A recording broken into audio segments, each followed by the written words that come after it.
Hey there, creators! Welcome to this explainer. If you look at our title today, it says, Build Your Own Coloring Book Universe, Theme plus Story. Now, we aren't just going to sit around and draw some random pictures today. No way. We are going to build a brand new, fully connected character universe. That's right, you're about to learn the actual magic behind creating your very own coloring book.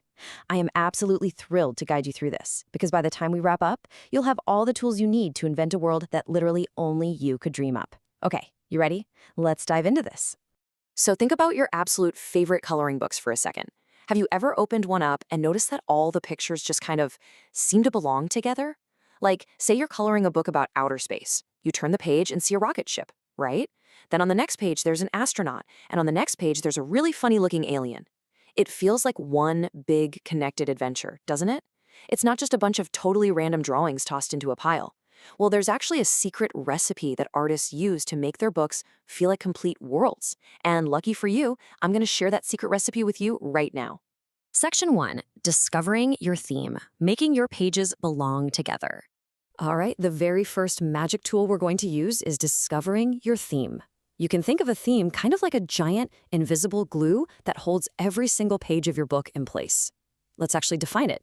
A theme is the main subject, idea, or type of world that connects all the pictures in a coloring book.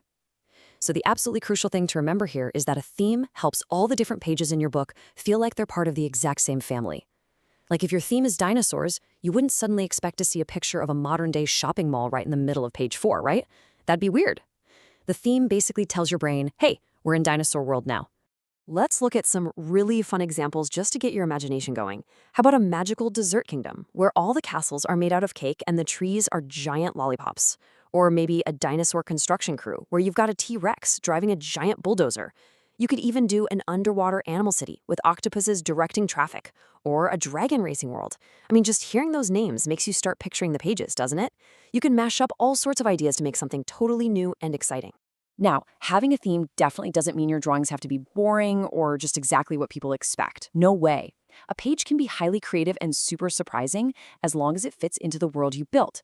For example, a dragon driving a race car might sound a little silly at first, but if you've already established that your theme is a dragon racing universe, then suddenly dragon race cars, dragon pit crews, and flaming dragon racetracks, they fit perfectly. It's all about making up the rules for the world you invent. Okay, before we move on, I want to share a really cool writer's secret with you. The word theme actually has two different meanings when we talk about books. The first meaning is theme as a world. This is what we literally just talked about, like dragons, space, or dinosaurs. It's the setting and the subjects. But the second meaning is theme as a message. This is like the bigger, deeper, hidden idea inside the book. Things like being brave or the importance of helping out your friends. And you know what? Both of these are super important for making a book that people absolutely love. Section 2, The Parts of a Story, Connecting Your Pages. So now that we have our awesome world, let's use storytelling to connect our pages together.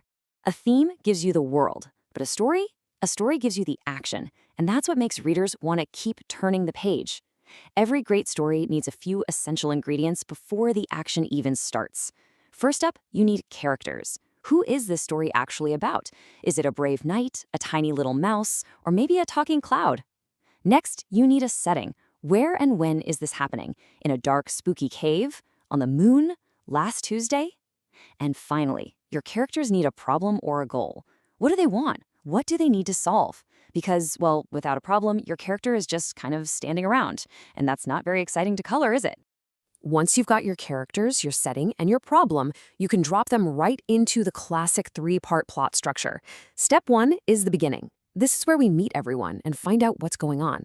Step 2 is the middle. This is the biggest chunk of the story, where the character tries to solve their problem and things usually get a little bit tricky.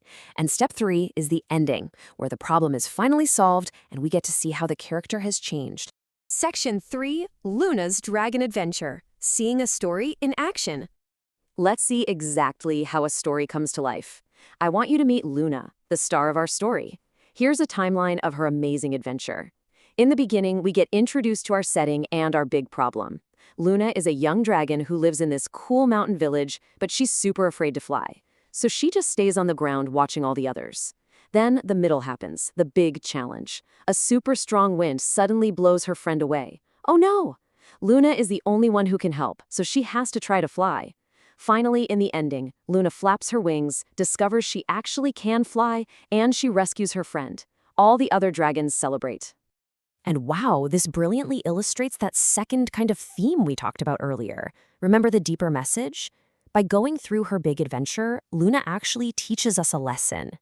The hidden message in Luna's coloring book is, courage does not mean you're never afraid. It means you try even when you feel afraid. That makes the story so much more special and meaningful than if it was just random pictures of dragons doing dragon things.